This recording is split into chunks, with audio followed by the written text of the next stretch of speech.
Hi everyone, my name is Sharon Storger and I will be your instructor this semester for SOIS 670, Instructional Technologies.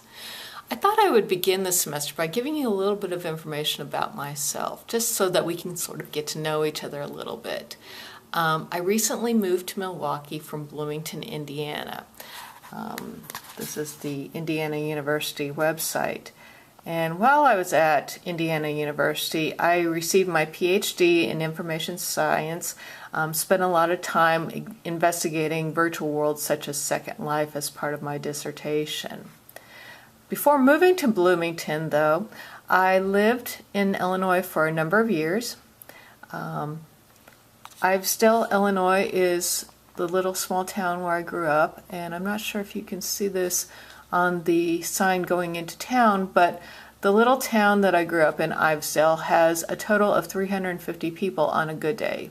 It's a very, very small town, has about 5 streets at most. So when my friends would drive into town, if I knew what their car sounded like, I could tell when they were in town.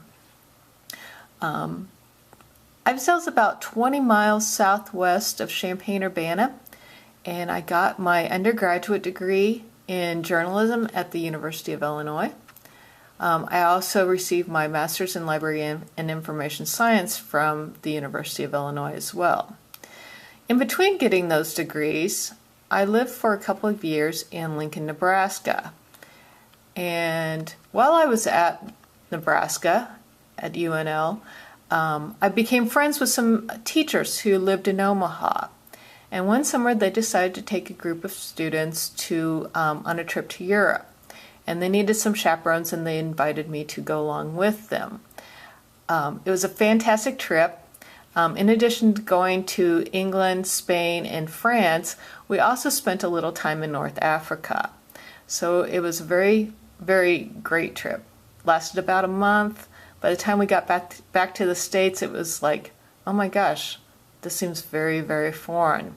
But it was a lot of fun.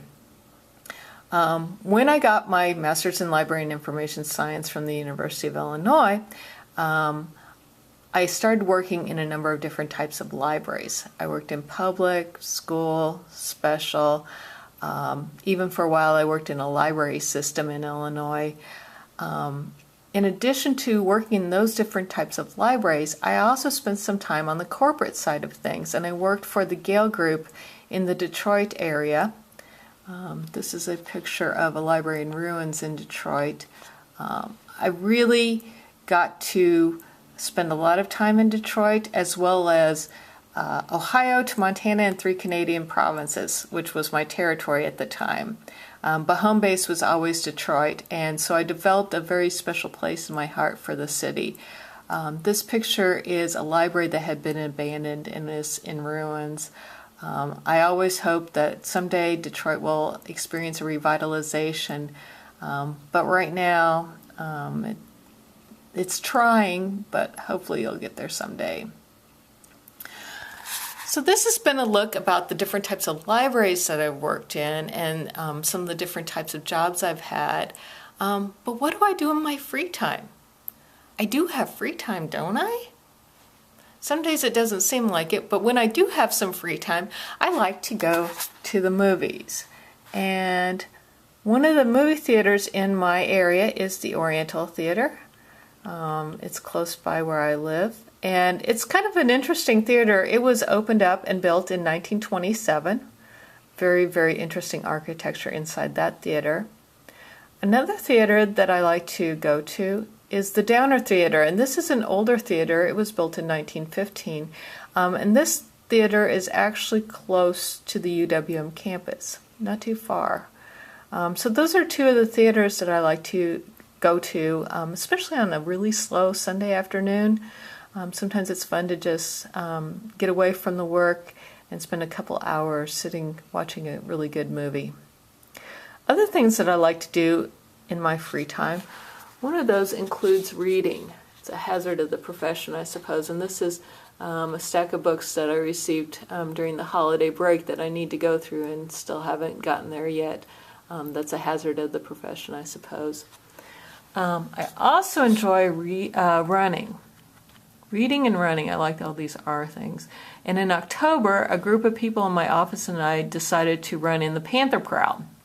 It was a 5K run, and surprisingly enough, I placed second for my age group. Another race that I ran in the fall, in October, was the Discovery World Run. And this medal is one that I received for that race. It was a much longer run. It was more of the half marathon kind of length. And surprisingly, I placed third in that. Before moving to Milwaukee, I never placed in races. I'm really not that fast of a runner. But somehow moving to Milwaukee has made me run faster. I'm not sure what that's all about.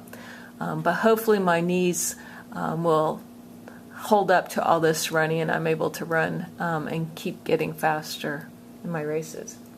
So in addition to watching movies and reading and running and traveling, other things I like to do include eating very spicy food.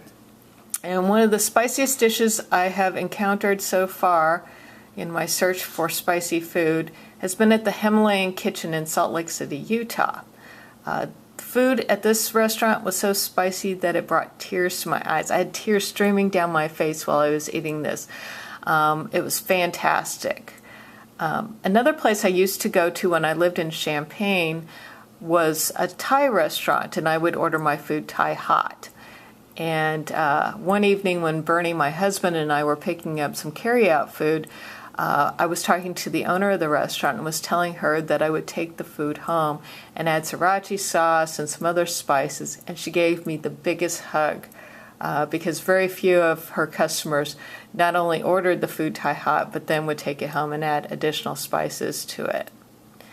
Well, this has been a little bit of information about me, just so that we can sort of get to know each other. If you're ever in the area of the UWM campus and happen to be near the Golda Meir Library, I'm in room E175, that's on the east wing. So please feel free to stop by. I'd be glad to see you. It'd be nice to put a name with a face, but I know that many of you, because this is an online course, will probably never come to campus, and that's fine. So in the meantime, I look forward to working with you in our D2L site and getting to know you in that space.